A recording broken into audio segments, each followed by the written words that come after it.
পৃথিবীর উপরে।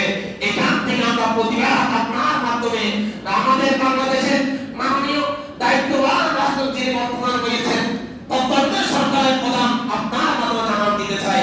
আপনি জানেন আমরা ইহুদি মাসাদের ডাক ডাকা দেওয়ার জন্য বাংলাদেশের মুসলমান সবাই এখন প্রস্তুত আছে, কথা বলার ঠিক।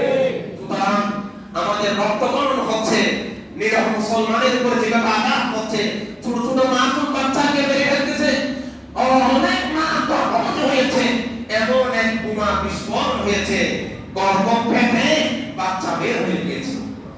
ওই বাচ্চাটা কোনো দোষ করে নাই, ওই বাচ্চাটা কোনো অপরাধ করে নাই।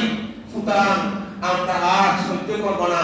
আল্লাহ এখন ফরিয়াদ করে আপনার দিকে রসিলাই আপনি ফিলিস্তিনকে বিজয় দান করুন। আর কি বলুন? আমিন। মুসলমানকে আপনি বিজয় দান করুন।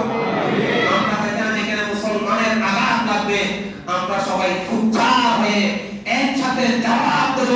মুসলমান আমরা উহুদের যুদ্ধে অংশগ্রহণ করেছি, বদরের যুদ্ধে অংশগ্রহণ করেছি, ইমামে হুসাইন ময়দানে কারবালার যুদ্ধে অংশগ্রহণ নিয়েছেন, মুসলমানকে দেখিয়ে দিয়েছেন প্রয়োজন হলে কাফের মুশরিকদের হাতে হাত দেব নয়, গর্দান দিয়ে দেব। তারপর আমরা ঈমান বিক্রি করব না, কথা বলা ঠিক আছে?